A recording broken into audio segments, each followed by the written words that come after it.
indagar todas nuestras herencias culturales, aquello que nos identifica, que nos conforma, eso que nos hace ser como somos, más allá de lo territorial, nuestras herencias culturales configuradas por los aprendizajes que tenemos de otros grupos, las migraciones, la literatura, la cultura popular, todo aquello que va decantando y va echando raíces en la cultura que somos. Queremos hoy leer a Manuel Zapata Olivella de la mano de Javier, así que le damos la bienvenida a Javier, historiador, investigador costeño, oriundo de Valledupar, pero nos corrige Javier, asentado hace muchos años en Cartagena, desde donde has hecho toda tu gestión muy importante y por ello te mereciste ser llamado el afrocolombiano del año en el 2014. Así que para nosotros es un inmenso placer tenerte hoy aquí. Gracias en este espacio al apoyo de El Malpensante, del Ministerio de Cultura de Colombia y la Cámara Colombiana del Libro. Gracias al apoyo de ellos se hace posible este ciclo de lecturas en honor a Manuel Zapata Olivella y dar así inicio a Raíces. Bienvenido, Javier. Alexandra, muchas gracias por la presentación, muchas gracias por la invitación y por supuesto las gracias a Librat, a la Feria Internacional del Libro de Barranquilla. Es un placer estar aquí como en este abrebocas, ¿no? de Librat, una feria a la que he ido en las dos versiones anteriores. Y por supuesto también agradecimientos al Malpensante, ¿no? Que es parte de la organización de este evento, al Ministerio de Cultura y a la Cámara Colombiana del Libro.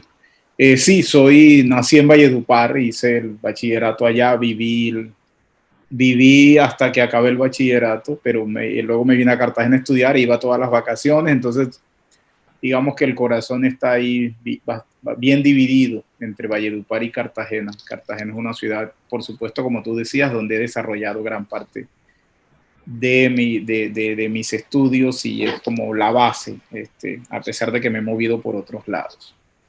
Dicho esto, vamos a tratar de mostrar algo de esa faceta de esa vida tan prolífica de Manuel Zapata Olivella, ¿no? Y creo que no hay mejor coincidencia para el tema que convoca este año a Librat, que es Raíces, que hablar de Manuel Zapata Olivella, porque si alguien se preocupó por las raíces fue precisamente Manuel Zapata Olivella, ¿no? Si yo no creo que haya un investigador, un literato más preocupado por el tema de la identidad y de las raíces como Manuel Zapata Olivella. Lo que vamos a tratar de hacer es mostrar en dos grandes momentos esa pasión, lo que hemos llamado lo que él mismo llamaba la pasión vagabunda, ¿no? De Manuel Zapata Olivella y cómo eso está muy ligado a lo que hace, a su literatura, pero también a su quehacer como investigador social y su compromiso político desde la cultura. Una relación allí del entorno familiar, que es precisamente la fotografía que estamos viendo, que es la familia Zapata Olivella. Y como un gran segundo tema, en esta primera parte vamos a hablar sobre todo de la literatura y en la segunda parte vamos a hablar sobre el Manuel Zapata Olivella preocupado por las investigaciones culturales de lo que se conocía como el folclore, ¿no? Y muy participante en la revista colombiana del folclore con una serie de investigaciones y el papel central que va a jugar allí también una figura fundamental que es Delia Zapata Olivella, su hermana, en todo este proceso. Lo primero que habría que decir, y esta fotografía me da el punto de partida, es que Manuel Zapata Olivella pues nace en Lorica, Córdoba en 1920, por eso estamos en el centenario de Manuel Zapata Olivella. Y hablar de una figura muy importante que fue su padre, Antonio María Zapata. Allí creo que más adelante hay una fotografía donde aparece el padre y donde aparece él. Este es el padre Manuel Zapata Olivella ya edad bastante avanzada. Esta es una fotografía de Nereo López. La mayoría de las fotografías que van a ver, si no todas, son fotografías de Nereo López, porque conformaron una dupla muy interesante. Y valga allí para decirlo, Nereo López, que nació en el barrio San Diego, en Cartagena, y Manuel Zapata Olivella nació en Lorica, pero se fue a los 7 años, se vino a los 7 años a Cartagena y vivió allí en el barrio de Getsemaní, hasta que se fue en 1939 a Bogotá a estudiar medicina. Tuvieron una amistad muy fuerte en la adolescencia y luego se reencontraron ya en la edad adulta. Nereo era el que manejaba, la persona que manejaba un cine en Barranca Bermeja, y era fotógrafo y manejaba un cine allí. Y alguna vez Manuel Zapata Olivella en los años 50 pasó por allí, vio las fotografías de Nereo y le dijo, dame eso acá, y se las llevó a la revista Cromos y al Espectador, y ahí empezó la gran carrera que conocemos de Nereo López, la gran carrera de fotógrafo, y conformaron una dupla súper interesante, supremamente interesante, donde Manuel escribía y Nereo López lo acompañaba en todos los viajes y hacía las fotografías. Por eso la mayoría de las fotografías relacionadas con Manuel Zapata Olivella van a ser de Nereo López. Hay una fotografía siguiente donde está Manuel con su padre, que también la tomó Nereo López. Y el padre es una figura importante, como estaba diciendo, porque fue, bueno, un profesor autodidacta, hizo algunos semestres de Derecho, pero no logró terminar. Fundó una escuela en Lorica que se llamaba La Fraternidad, y el nombre viene de estos 3 principios de la Revolución Francesa: libertad, igualdad y fraternidad. Él le puso la fraternidad, y eso ya da cuenta de lo que era este hombre, un comprometido con las ideas liberales en boga, un liberal radical, que estuvo de alguna manera del lado de los liberales en la Guerra de los 1000 días, y que tenía muchos amigos ligados a ese liberalismo cuyo referente más importante era el general Uribe. Y este señor escribió un folleto, y yo quisiera leerles una mención que hace Gabriel García Márquez en Vivir para contarla. Si me ayudan allí con la presentación, hay una cita de Vivir para contarla, esta cita, donde Gabriel García Márquez hace una mención de un folleto que escribió el padre de Manuel Zapata Olivella. Y ese folleto era sobre un general de la Guerra de los 1000 días que fue amigo de Antonio María Zapata, el padre Manuel Zapata Olivella, y Gabo en Vivir para contarla dice que de ahí se inspiró en el nombre del coronel Aureliano Buendía, ¿no? Pretendía ser un drama de la Guerra de los 1000 días. No puedo leer bien la parte si nos ponen un poquito arriba, quizás podría leer mejor si nos ponen a Alexandra y a mí arriba, quizás podemos leer mejor. ¿Quieres que la lea, Javier? Si quieres, con mucho gusto yo. Ok, Alexandra. Pretendía ser un drama de la Guerra de los 1000 días en el Caribe colombiano, del cual había conversado con Manuel Zapata Olivella en una visita anterior a Cartagena. En esa ocasión, y sin relación alguna con mi proyecto, él me regaló un folleto escrito por su padre sobre un veterano de aquella guerra, cuyo retrato impreso en la portada con el liquiliqui y los bigotes chamuscados de pólvora me recordó de algún modo a mi abuelo. He olvidado su nombre, pero su apellido había de seguir conmigo por siempre y jamás. Buen día. Claro. Si ves allí, está clarísimo la referencia que trae Gabo y la magnitud del personaje del papá de Manuel Zapata Olivella, y un poco para mostrar cómo esto no lo recoge del suelo. Ahí hay, digamos, unas referencias muy importantes. Y hay algo interesante que quiero contar. Si mostramos la otra imagen, es la portada. Esta es la portada de ese folleto al que se refiere García Márquez. Y la que sigue Es la fotografía a la que se refiere la fotografía del coronel Aureliano Naudí. Allí hay una confusión o una traición de la memoria, para decirlo en términos, como lo diría Héctor Abad Faciolince. Hay una traición de la memoria de Gabo, porque en realidad el coronel se llamaba Aureliano Naudín, y él le dice que recuerda su apellido. Lo que acaba de leer Alexandre precisamente termina diciendo buen día. Nunca se me olvidó ese apellido, buen día. No, se llamaba Aureliano Naudín. Lo que pasa es que había otros dos coroneles de la Guerra de Independencia. Uno era Ramón Buendía y el otro era Francisco Buendía. Y lo que hizo fue cruzar nombres y apellidos. En realidad, este es Aureliano Naudín y los cruzó con los dos Buendía, que también fueron personajes referenciados en la obra, en ese pequeño texto que escribió el padre Manuel Zapata Olivella. Eso me parece un dato interesante que liga Manuel Zapata Olivella con García Márquez, que luego a lo largo de la historia se van a cruzar mucho.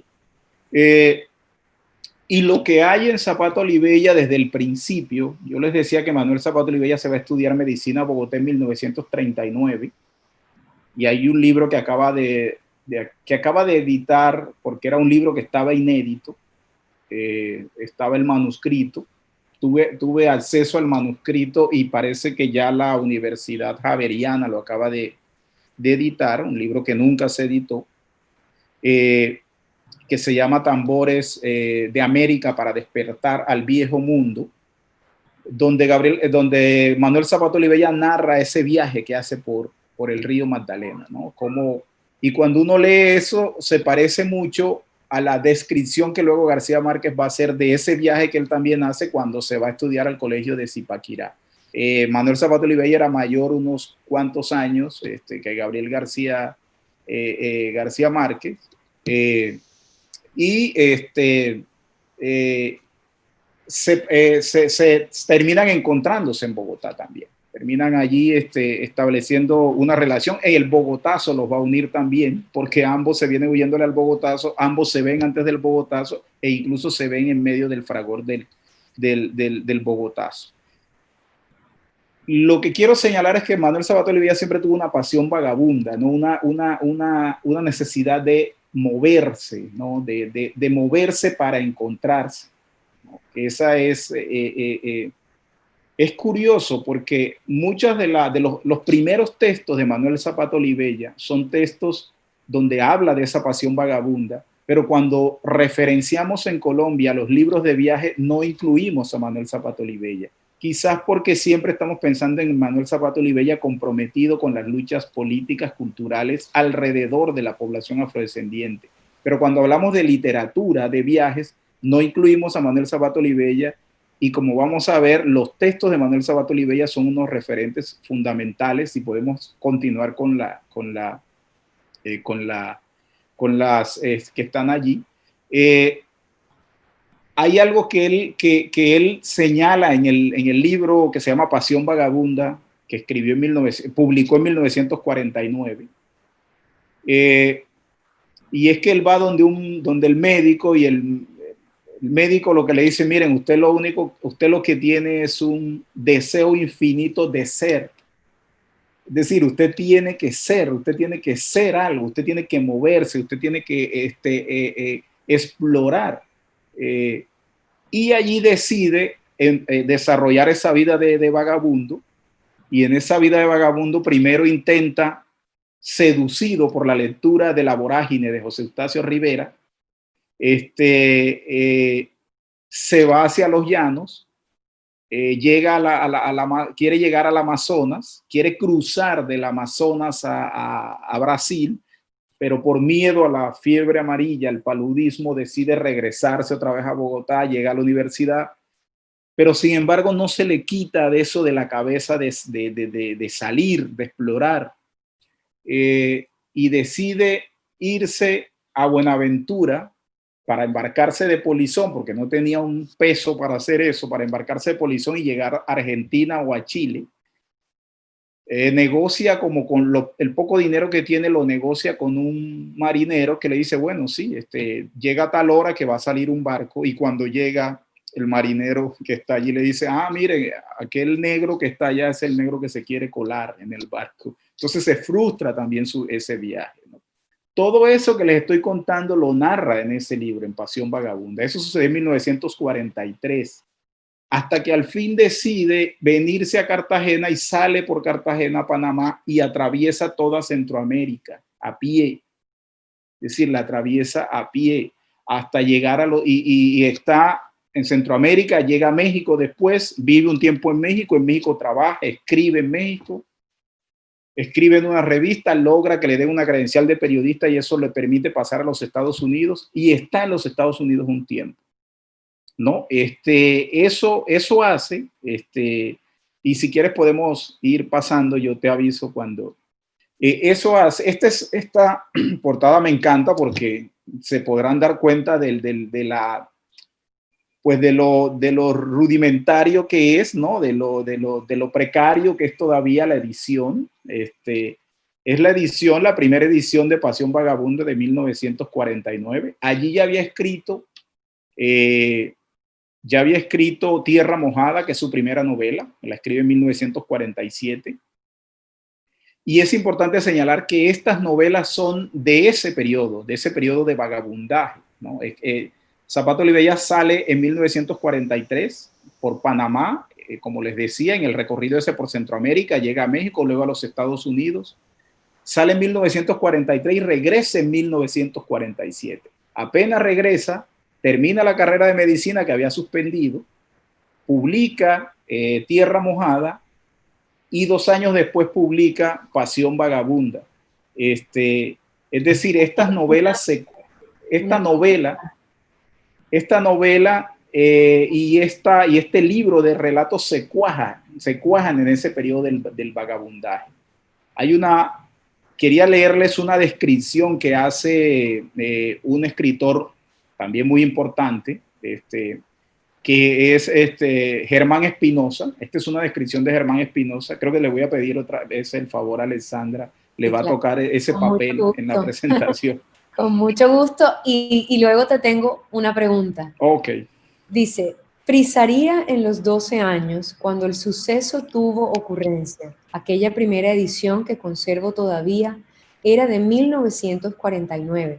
Ostentaba el logotipo de la editorial Santa Fe, de Bogotá, por supuesto, y exhibía en su portada a un joven negro de mirada soñadora, en mangas de camisa, con la cabeza cubierta por una gorra, al hombro uno de esos palos con un atado de ropa colgante, que solo he logrado ver repetidos en las tiras cómicas, y en las manos un libro que deseaba dar la impresión de estar siendo leído, cosa del todo incompatible con la actitud general del personaje, que sin duda, aunque la ilustración no mostrase fondo alguno de paisaje, se atareaba en aquel momento en medir a buenas zancadas uno que debía constituir, como luego habría de colegirse por el contexto de la narración, algo de lo más pedregoso y desigual que sea posible imaginar.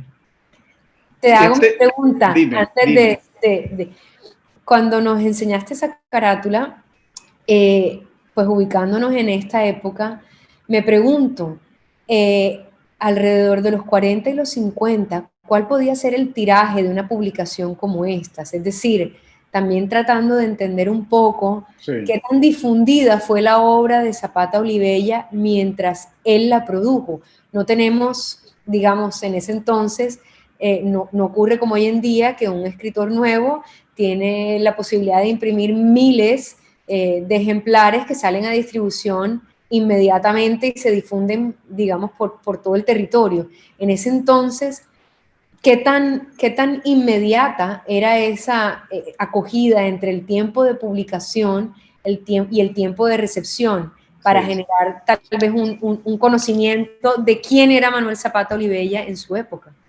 Bueno, estamos hablando de obras. Manuel Zapata Olivella tiene cuando publica, es muy joven, cuando lo está escribiendo, porque el tiempo de escritura y de publicación, esto lo está escribiendo más o menos a la edad de 22, 23, 24 años, y lo está publicando cuando tiene 26, 27 años, 28 años. El tiraje es un tiraje muy pequeño, ¿no? Son tirajes muy pequeños porque son autores que todavía no, pues están comenzando y están... Hay unas editoriales, la editorial Ikeima, que es una editorial de Airo, un personaje muy importante que se encargó de publicarle a estos escritores noveles por lo joven, no por lo premiado. Ahí le publicaron, por ejemplo, a Arnoldo Palacio, Las estrellas son negras, también en 1949.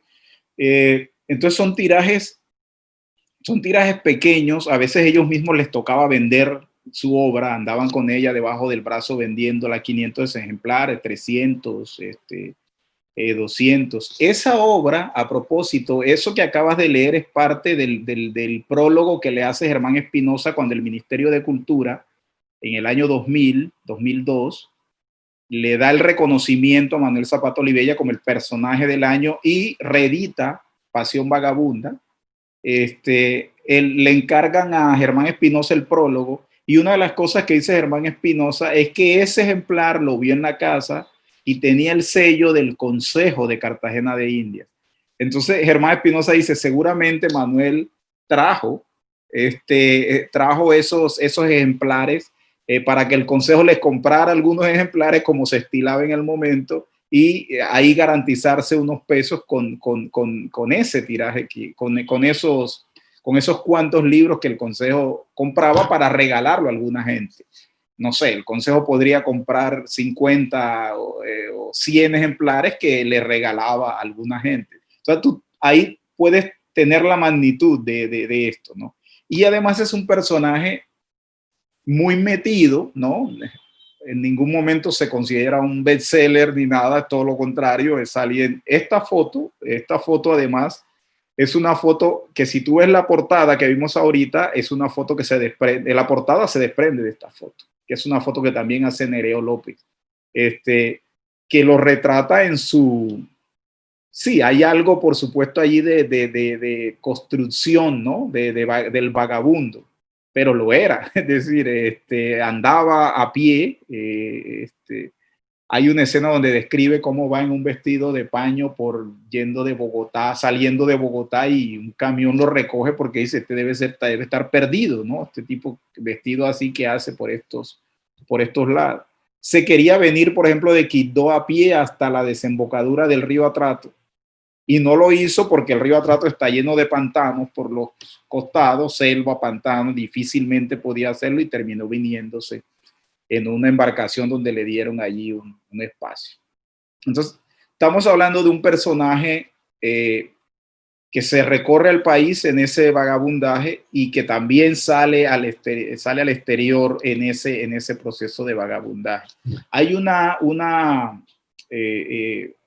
pasaje para que ustedes vean la magnitud del narrador, digamos, de que es Manuel Zapata Olivella. Esto también es fotografía de Nereo de esa época. Quisiera ver un pasaje de él de Pasión Vagabunda, este pasaje donde uno puede ver, digamos, la magnitud de este narrador muy joven, ¿no? Y donde está eso que le estaba señalando al principio, cómo Manuel Zapata Olivella no es asumido cuando se habla de la literatura de viajes, pero sí uno se da cuenta las herramientas que está usando y lo que está hablando, independientemente de que, y lo confiesa él, de que esté más preocupado por el hombre y no solo por el paisaje, o menos por el paisaje que por las penurias de los seres humanos. También se interesa por la descripción de la geografía, y mucha de esos primeros textos están llenos de ese tipo de cosas, que bien puede bien puede escribirse. El otro día, y lo pensé hace poco, porque el otro día alguien me pidió el favor que le recomendara algo de literatura de viaje y nunca pensé en Manuel Zapata Olivella. Y cuando empiezo a releer esta primera obra de Manuel Zapata Olivella me di cuenta, pero si aquí hay un escritor de viajes como es Manuel Zapata Olivella. Y si uno lee este párrafo, y creo que podemos hacer lo que hemos seguido haciendo. Lectora designada, con mucho gusto. Las márgenes, invioladas aún, se cubrían de una espesa vegetación, la corriente mansa hasta el punto de haber lugares en donde las hojas caídas parecían no andar. Se me antojaba un río que de repente se hubiera quedado sin vida. Escondidos tras la arboleda, al igual que una virgen ruborosa, se ocultaban los puebluchos. Sus moradores, al oír los silbidos del barco, corrían alborozados a la orilla para saludarnos con las banderolas blancas de sus dentaduras. Después de varios días de camino, comenzó a insinuarse la proximidad del mar. Desde muy lejos venía la brisa fresca que se confundía con el vaho de la vegetación. Todo el mundo estuvo atento al llegar a la desembocadura. El río, sin aspavientos ni cobardía, se entregaba sumiso, con su voluminoso caudal, al mar Caribe. Lo pintoresco había quedado atrás, porque el mar, en su ámbito de gigante, apenas mostraba sus curvas espaldas durante las largas horas del viaje. Algunos pasajeros no pudieron resistir el bamboleo de la nave, y presas del mareo permanecieron en sus camarotes. Yo, como viajaba de tercera, no tenía aquel refugio, pero algo más confortable avivaba mi espíritu. Cuentos de marineros, espirales en torno al mar como el corazón de un caracol. Si tú ves eso es precioso. Poesía, ¿no? Es una cosa supremamente bien hecha la descripción, cómo se entrega el atrato al mar, porque es la descripción del río Atrato. Él viene de Quibdó, lo que está viendo, lo que estés describiendo ese atrato ya en la parte más norte, cuando el atrato está, va a desembocar en las aguas del mar Caribe, que era un viaje además, si uno quiere saber la conexión o quiere recobrar desde el punto de vista literario esa conexión que existió siempre entre el Caribe colombiano y el Pacífico a través del río Atrato, leer este libro de Pasión Vagabunda o leer a Manuel Zapata Olivella en este tipo de relatos es una manera de recobrar eso.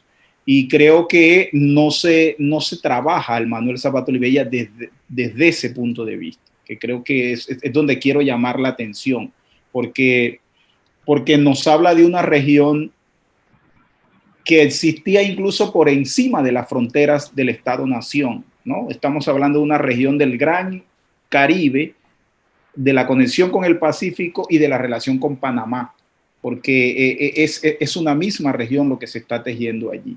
Y la dinámica del comercio que había allí entre el Atrato y por otro lado el río Sinú, que lo va a describir perfectamente una novela como Tierra Mojada, como les decía, escrita en 1947, va a ser supremamente importante. Entonces tenemos un primer Zapata, ese Zapata de Pasión Vagabunda, el Zapata de Tierra Mojada, el Zapata de Visto la Noche, que es una novela, unos relatos escritos también en la línea de esa del vagabundaje, porque son los relatos de su experiencia en los Estados Unidos, sobre todo en México y en los Estados Unidos, sobre todo. Zapata en los Estados Unidos conoce a una figura central como Leston Hughes, y por eso el libro de He visto la noche va a tener el epígrafe de un poema, de una parte de un poema de Leston Hughes, y podemos, si quieres ir avanzando, porque quería mostrarle esa primera edición de He visto la noche, que es una novela además que a mí me recuerda mucho mis años del bachillerato. La primera novela de Manuel Zapata Olivella que yo leí fue Tierra Mojada. La leí en Valledupar cuando hacía la secundaria. Y luego obligué a que mis compañeros, porque nos ponían a leer en grupo para luego escoger al azar quién la presentaba ante el profesor, luego los hice leer He visto la noche. Eh, y en el bachillerato, como a todos se les saca apunte, no faltó quienes, después de obligarlos a leer He visto la noche, y como era de los pocos negros del salón, alguien me dijera en el recreo, me gritara, He visto la noche. Entonces, es una novela que jamás se me olvida porque está muy ligada a estas cosas de la adolescencia en el bachillerato y cómo se acerca uno a esta literatura.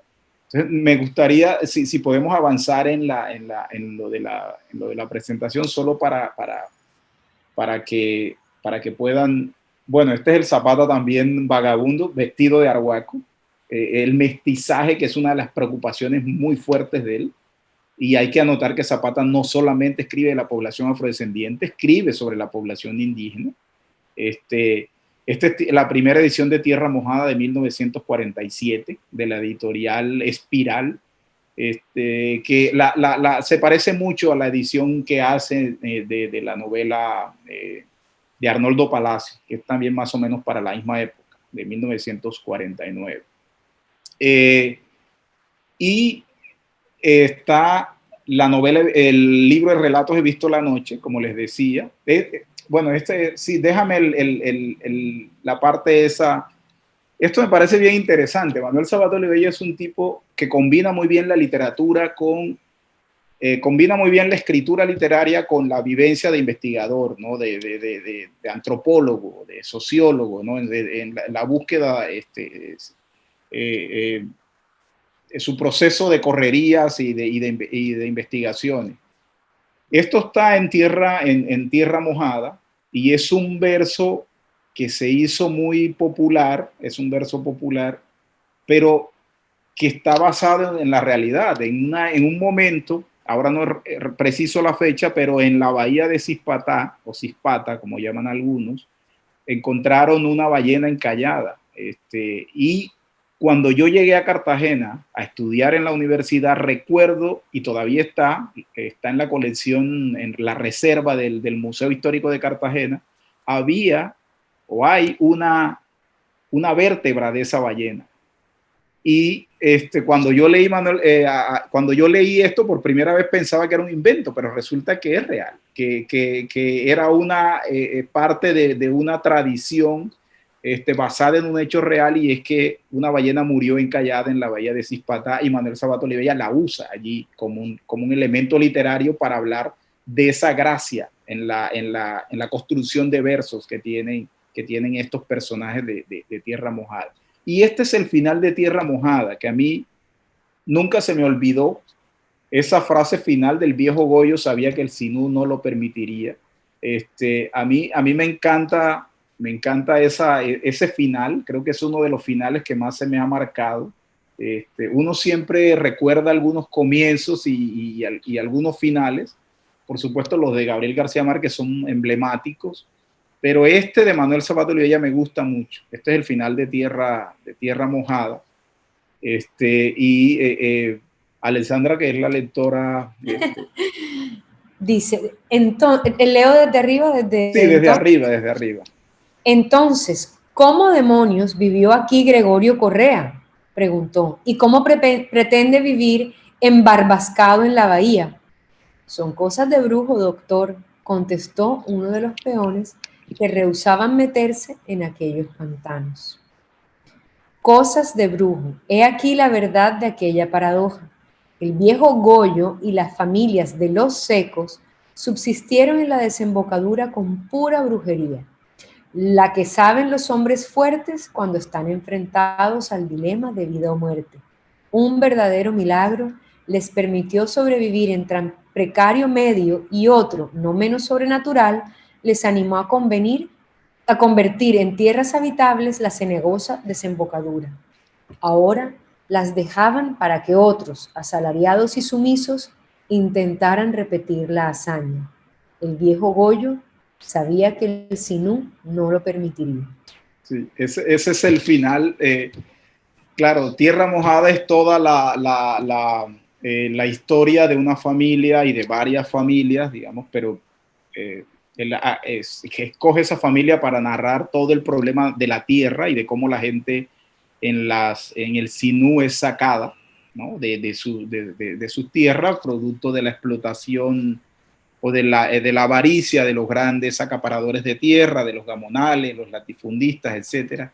Y este señor Gregorio Correa, el viejo Goyo, decide salirse, irse con su familia hacia los secos, que es la desembocadura del río Sinú en el Mar Caribe, ahí en el Golfo de Morrosquillo.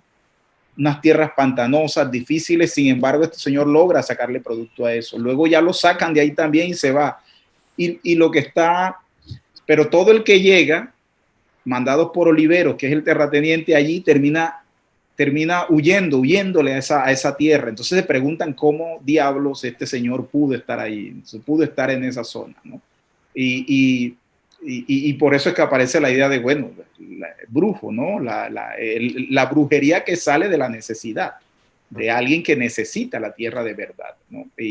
Y por eso me parece supremamente importante esta novela de Zapato Olivella, porque es una novela que sitúa desde el comienzo, 1947, las grandes luchas y los estudios sobre las luchas agrarias van a ser sobre todo de los años 60, pero ya Zapato Olivella lo está diciendo en 1947 a través de la literatura. Entonces, una invitación para uno ubicarse en este tipo de conflictos sociales de la región, pues es clave la lectura de una novela como Manuel Zapato Olivella para pues, sí, para ubicarse en ese contexto y para entender además la dinámica social que se está presentando allí. Esa es la imagen que viene, es la de Visto la Noche, que son los relatos de Zapato Olivella del 53. A mí estas portadas me fascinan porque son portadas, bueno, dan cuenta del momento, ¿no? Del momento en que se editaban, así como la portada anterior. Y esta es una novela llena un libro de relatos llenos de esos relatos de ese vagabundaje de Zapato Olivella. Para esta época también va a escribir un libro de relatos que se llama China 6 AM. Manuel Zapato Olivella, por lo regular, andaba con Delia en esas correrías, grabando. Hay que decir además que Delia Zapata fue la auxiliar, y Manuel también sirvió allí de auxiliar, del gran investigador musical de la Universidad de Indiana, George Lees. George Lees escribió un libro muy importante que fue traducido al español como en los años 90, comienzo de los 90, que es sobre música del Caribe, de una zona del Caribe colombiano. Es como el referente más importante de música. Y Delia y Manuel iban con él haciendo grabaciones de ese libro, para ese libro. Y antes de irse a la China, en 1954, él estaba en La Guajira con Delia, grabando y viendo bailar la chichamaya, y escribe sobre eso. Y resulta que justo en el momento en que está atendiendo un parto en La Guajira, le entregan un telegrama donde le dicen que lo están invitando a la China al Congreso de la Paz en la China, junto con la delegación con varios colombianos. Él atiende el parto, después de que le atiende el parto, ve el telegrama, comprueba que lo está invitando a la China, y entonces lo llaman otra vez para que entre y diga: usted tiene que ponerle el nombre a la criatura que acaba de traer el mundo, le dice el cacique, el guayú, ¿no? Y él regresa y dice: sí, se llamará Mao Zedong. Esa es una historia bien bonita, porque luego se va a encontrar con él muchos años después. Zapato Olivella va a ir, y Wilder Guerra conoce bien la historia porque pues es de La Guajira y estuvo trabajando con Manuel en algún tiempo. Y Wilder Guerra contaba que en algún momento Manuel Zapata va a La Guajira y saben que él está allí, entonces le traen ya pues hecho un hombre a esa persona, a Mao Zedong, que él bautizó antes de irse a China. en ese libro de relatos, otra vez un libro de relatos del vagabundaje, de caminar, que se llama China 6 AM, ¿no? Entonces un montón de textos que salen de ese momento. Y esta es la portada de Visto la Noche. No sé si hay un pasaje de Visto la Noche allí, si me ayudas con el avance de la... bueno, este es el epígrafe de Visto la Noche, que es Glaston Hughes, que es el personaje, el poeta afro-norteamericano que lo recibe, incluso le da hospedaje en esas condiciones difíciles en que Manuel Sabato Olivella andaba en Estados Unidos, en Harlem, ¿no?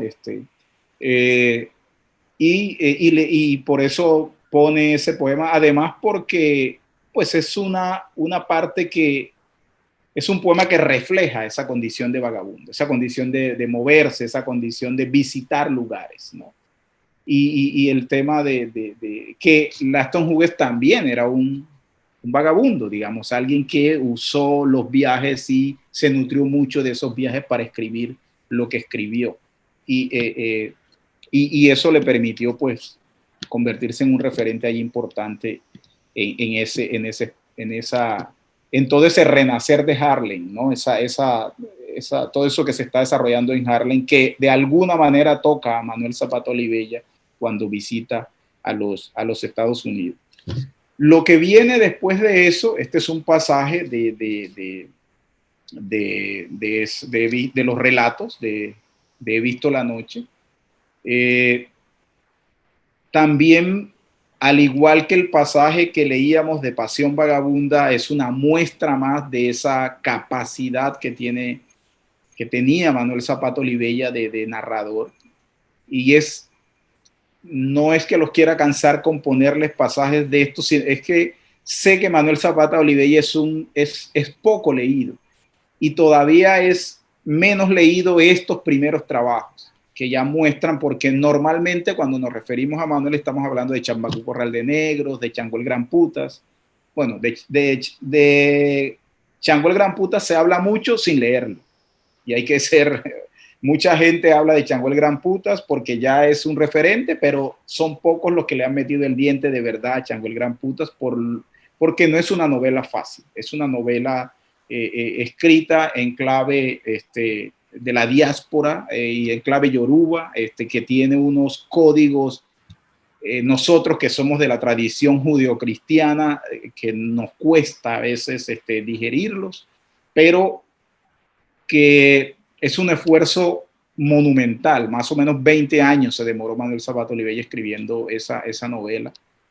Y Darío Henao, que es uno de los especialistas en esa novela y que conoce mucho de la religiosidad yoruba también, cuenta en el prólogo de la novela que hizo el Ministerio de Cultura en la Biblioteca Afrocolombiana, que ahora la reeditó la Universidad del Valle junto con otras universidades en un proyecto grande que es sacar toda la obra literaria de Manuel Zapata Olivella y los ensayos. Decía que Manuel, cuando estuvo en Senegal, en la isla de Gorée, que es una isla que está al frente de Dakar, en la isla de Gorée está el castillo de donde salían la mayor cantidad de esclavizados a este territorio. Y Manuel Zapata Olivella, y está lo que llaman la puerta del no retorno, que era la puerta por donde salían para embarcarlos, y bueno, la puerta del no retorno porque era un viaje sin regreso, ¿no? Un viaje sin brújula y sin mapa, un viaje sin regreso. Y Manuel era amigo de Leopoldo Senghor. Leopoldo Senghor era en ese momento el presidente de Senegal, también escritor. Y dicen que Manuel le pidió a Leopoldo Senghor que lo dejara dormir una noche en ese lugar para sentir un poco algo de eso, ¿no? De qué podía sentir un esclavizado, una persona que es capturada y que es esclavizada antes de salir a ese viaje sin posibilidad de regreso. Y que eso fue la epifanía, digamos. Ya venía escribiendo Chango el Gran Putas, pero eso fue como una epifanía que le permitió, pues, soltarse mucho más en la escritura de este trabajo de Changó, el gran Puta. Entonces uno puede mencionar en Chimana Sun Santo, por ejemplo, que es para mí es la mejor novela de Manuel Zapata Olivella. Ya la publica Seif Barral. Ahí está la mano de la editora de Gabo también, de Carmen Marcel. Exacto. La publica en 1963. Es una novela que yo invito a que la lean, ¿no? Y los que la han leído que la relean, porque creo que es una novela que hay un Manuel Zapata Olivella incluso más desprendido de la dinámica esta de denuncia social, y ya hay un mayor juego literario en esa novela que resulta bastante interesante, ¿no? Y por supuesto luego vendrán Chambacú Corral de Negros, que también es publicada en 1963, que es el manual que analiza la situación de Cartagena de Indias, ¿no? Cartagena de Indias y sus barrios negros y la dinámica. Los 60 es un momento clave porque los 60 es la implementación de un proyecto de ordenamiento territorial de Cartagena de Indias pensando en la vocación turística de Cartagena de Indias, y esa vocación turística lo que está generando es el desplazamiento de algunas zonas de ciertos lugares. Por eso Chambacú es sacado de ese lugar y Zapata se adelanta a eso porque Chambacú ya están los proyectos, pero Chambacú va a ser expulsado definitivamente de allí en 1970-71, y unos años después, en el 76, sale el mercado público de Getsemaní, donde ahora está el centro de convenciones. Entonces Chambacú recoge esa lucha urbana, ¿no? Esas luchas urbanas y esas cartografías urbanas de la exclusión que se construyen en una ciudad como Cartagena de Indias y que ahora es motivo de estudio de pues, muchos investigadores desde la historia, la antropología, la sociología, etcétera, etcétera. Pero antes que todo estuvo Manuel, ¿no? Y eso no se nos debe olvidar, y por eso es tan importante volver a sus novelas, volver a sus novelas y a los ensayos que escribió. Yo quería terminar porque creo que el tiempo va y podemos adelantar un poco para acabar con algo que me parece interesante, y es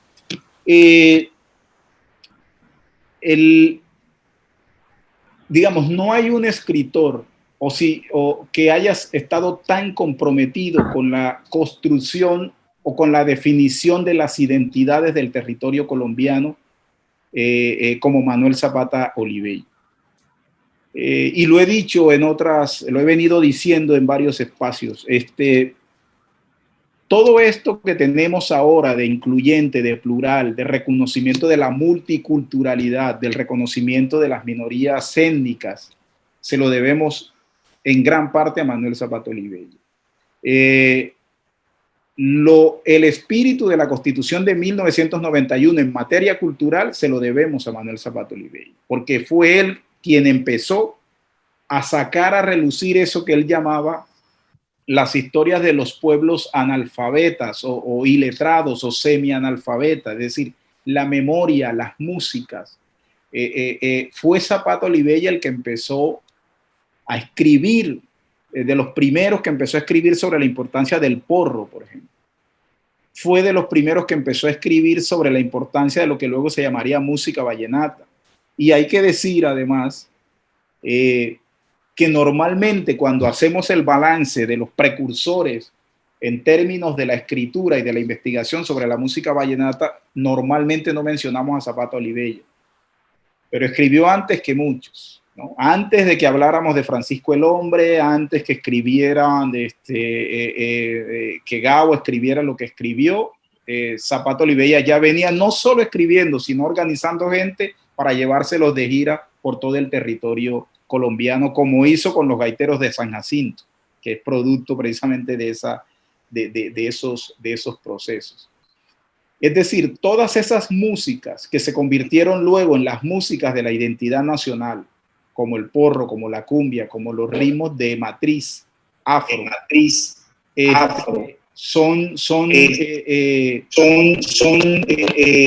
estoy teniendo un feedback. Ya. Estoy teniendo un feedback. Ya. Me estoy escuchando. Sí. Un poquito de retorno, sí, exacto, pero te estamos oyendo bien. Ok, bueno. Entonces decía que todas esas músicas son músicas que las investigó Manuel Zapata Olivella y que luego se convirtieron en los referentes de esa identidad nacional. Yo quería mostrar algunas imágenes ya del final, si me permiten, donde está... bueno, hay varias fotografías de Zapata Olivella, como bueno, esta es la primera edición de Chambacú. Volvemos a las ediciones, digamos, sencillas. Letras Nacionales, anterior a esta, que es una revista que creó en 1965. Esta revista duró hasta 1985. Es decir, fueron 20 años que se mantuvo esta revista. Esta revista, además, el eslogan salió con un sello que decía: esto somos, esto defendemos, que es una frase de Manuel en el prólogo, o sea, en el editorial de la revista. Porque Manuel lo que decía era que existía una literatura nacional y que había que darle espacio a esa literatura nacional. Y muchos de los números, si ustedes ven, es el número 0. Y hay una anécdota con eso porque Manuel dice que comenzó por el número 0 porque estos proyectos normalmente tienden al fracaso. Si fracasaba, pues nunca existió. Pero mira que no fracasó porque duró más o menos 20 años la revista publicando. Y muchas de lo que publicaba, a veces hacían dossier de literaturas por departamento. Uno de Córdoba, del Magdalena, del Atlántico no se logró hacer. Había toda la posibilidad porque era cómo rebuscarse la plata además para editar la revista, cómo pedirle dinero a las gobernaciones, a las alcaldías, en fin, lo que implica publicar todavía en un territorio como el territorio nuestro este tipo de cosas, ¿no? Entonces Manuel hizo esto, se fue el gran difusor también de la música, y hay un texto que quería leer como de cierre, bueno, Changó el Gran Putas, que es, esta es la entrada de Changó el Gran Putas, y me interesa que lo puedan escuchar por una cosa sencilla, por lo que estaba diciendo ahorita, por la dificultad que para algunos representa leer a Changó el Gran Putas. Entonces, si Alexandra nos hace nuevamente el favor. Con mucho gusto. El compañero de viaje sube a bordo de esta novela como uno de los tantos millones de africanos prisioneros en las naos negreras. Y siéntete libre, aunque te aten las cadenas. Desnúdate, cualesquiera que sean tu raza, cultura o clase. No olvides que pisas la tierra de América, el nuevo mundo, la aurora de la nueva humanidad. Por lo tanto, hazte niño. Si encuentras fantasmas extraños, palabra, personaje, trama, tómalos como un desafío a tu imaginación. Olvídate de la academia, de los tiempos verbales, de las fronteras que separan la vida de la muerte, porque en esta saga no hay más huella que la que tú dejes. Eres el prisionero, el descubridor, el fundador, el libertador. Si descubres un vocablo misterioso, dale tu propia connotación, reinvéntala. No acudas al cuaderno de bitácora al final del libro, porque este solo tiene por objeto mostrar los riscos por donde has andado. No es una brújula para descubrir caminos. Estás nadando en una saga, esto es, en mares distintos, en 5 novelas diferentes. Los orígenes, el mundo americano, la rebelión de los vodús, las sangres encontradas y los ancestros combatientes.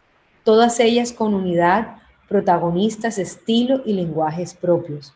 Su única ligazón son los orichas africanos y los difuntos padres nacidos o muertos en América que no reconocen los límites de los siglos ni las geografías ni de las geografías o de la muerte. No alcanzo a ver abajo, no sé si nos podrán subir un poquito la imagen. Bueno, no se alcanza a ver todo, pero... No se alcanza a ver. Bueno, yo creo que lo puedo leer. Pónmelo otra vez. A la anterior, por favor. Por favor. Regresemos al es. Dice, ahora embárcate en la lectura y deja que el Eguá, el abridor de caminos, te revele tus futuros pasos ya escritos en las tablas del Ifá, desde antes de nacer. Tarde o temprano tenías que enfrentarte a esta verdad. La historia del hombre negro en América es tan tuya como la del indio o la del blanco, que lo acompañarán a la conquista de la libertad de todos. Esta es la entrada de él, de Changó el Gran Putas, como un poco previniendo al lector, diciéndole qué se va a encontrar o cómo debe leer esto, o como métete en la aventura. No, al final de Changó el Gran Putas hay un glosario, ¿no?, para aplicar los términos, los orishas, los nombres de las deidades, de yorubas, etcétera. Pero él recomienda que se metan y que, bueno, después se lo leerás, pero métete en la aventura de leerlo de esa manera. Es una novela, además, donde el tiempo no es lineal, es cíclica, los muertos hablan con los vivos, están interactuando, como es la religiosidad yoruba, ¿no? Es un Simón Bolívar que puede dialogar con Changó, es un Padilla, es un Prudencio José Padilla que puede dialogar con el Eguá. Es decir, es la historia universal, pero contada en clave yoruba. Mientras la historia universal, digamos, si uno analiza la estructura de 100 años de soledad, es la Biblia, es la estructura de la Biblia, ¿no? La Génesis y el Apocalipsis, ¿no? La fundación de Macondo y el Apocalipsis, ¿no? El fin de Macondo. Esta es una novela también con esas ambiciones, pero construida desde la visión yoruba, y por eso quizás nos ha costado más. Entonces yo solo quería cerrar con una recomendación, y es, bueno, leer a Manuel. Toda esta obra de la que hemos hablado está gratis, además, la pueden bajar en PDF del portal del Centro Virtual Isaac de la Universidad del Valle, que la hizo con colaboración de la Universidad de Cartagena, la Universidad Tecnológica de Pereira, la Universidad de Córdoba. Es decir, ya no tenemos excusas para decir que no encontramos las obras de Manuel y por eso no las leemos.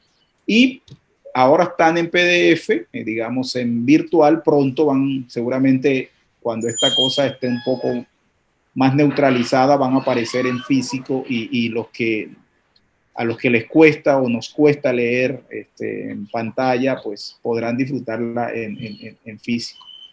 Eso es, digamos, lo que quería mostrarles, ¿no? Seducirlos un poco de la importancia de este personaje.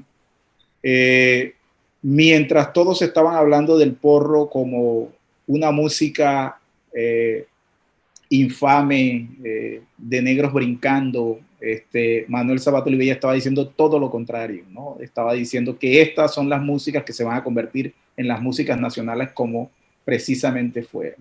Entonces lo que tenemos son motivos para leer a Manuel Zapata Olivella, este vagabundo creativo, ¿no?, que nos dejó este legado tan importante, y que hoy pues queremos mostrar, ¿no? y queremos celebrar además. Javier, muchas gracias. De verdad que yo siento que podríamos quedarnos en múltiples sesiones. Has condensado maravillosamente una vida de vagabundeo en tan solo 45 minutos.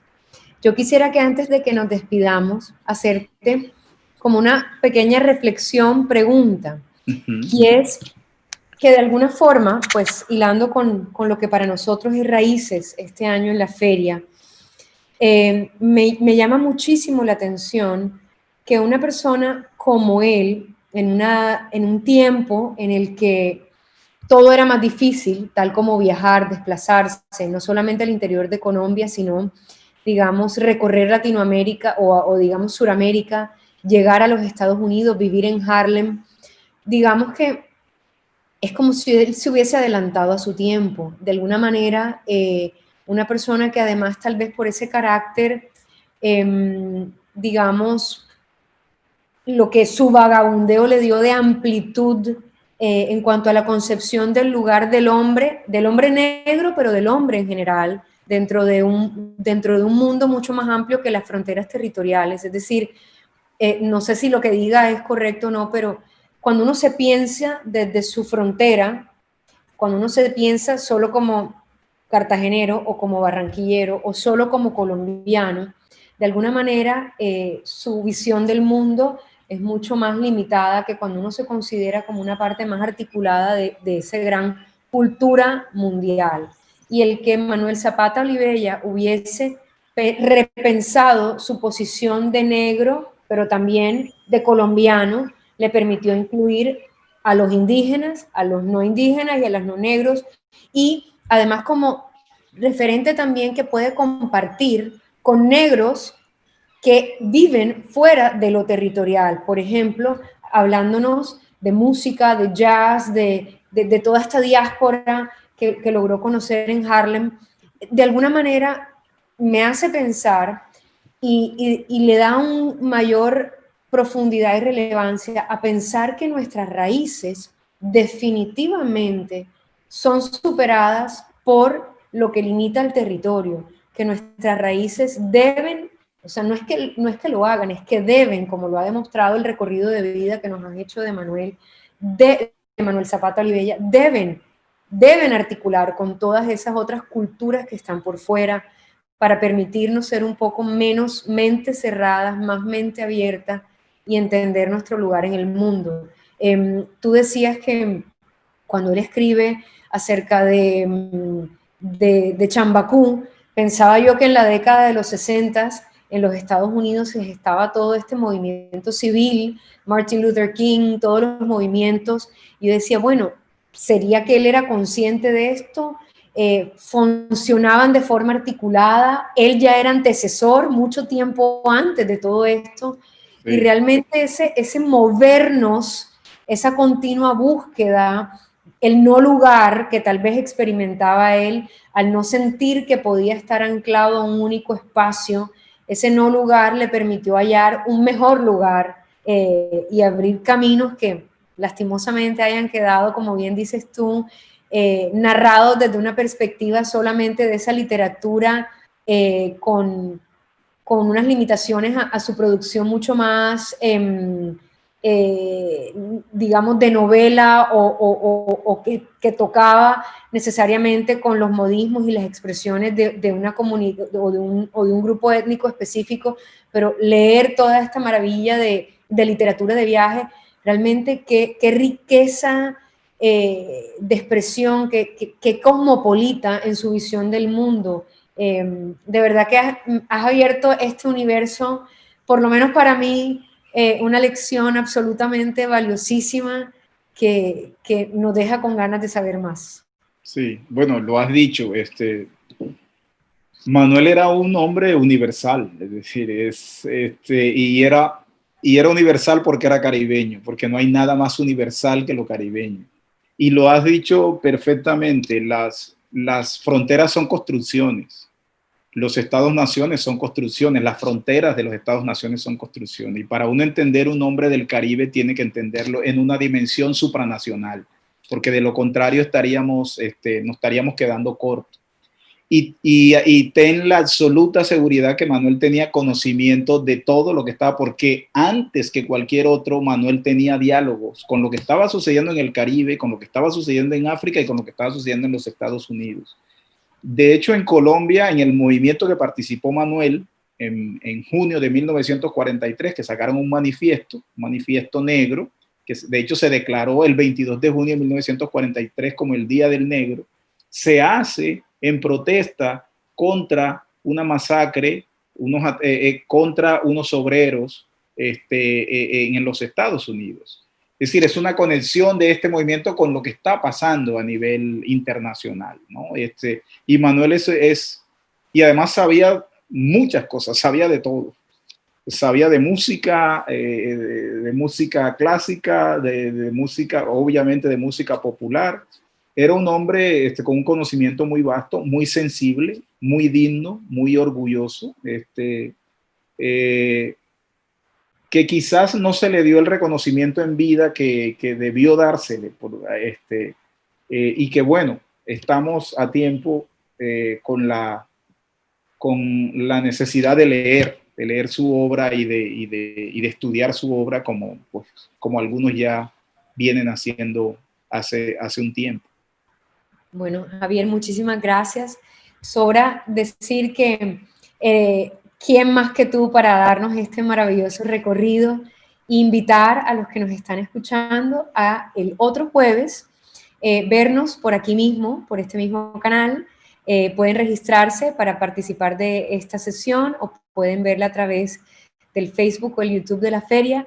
Leeremos ya no a Manuel Zapata Olivella, pero es importante que en este mismo recorrido incluyamos otras voces afro, como será la de Candelario Beso, que ya Javier tendrá oportunidad de decirnos su lugar y posición dentro de esta exploración. Muchísimas gracias, Javier, nuevamente. Hasta el próximo jueves. Los esperamos nuevamente a todos. Bueno, gracias.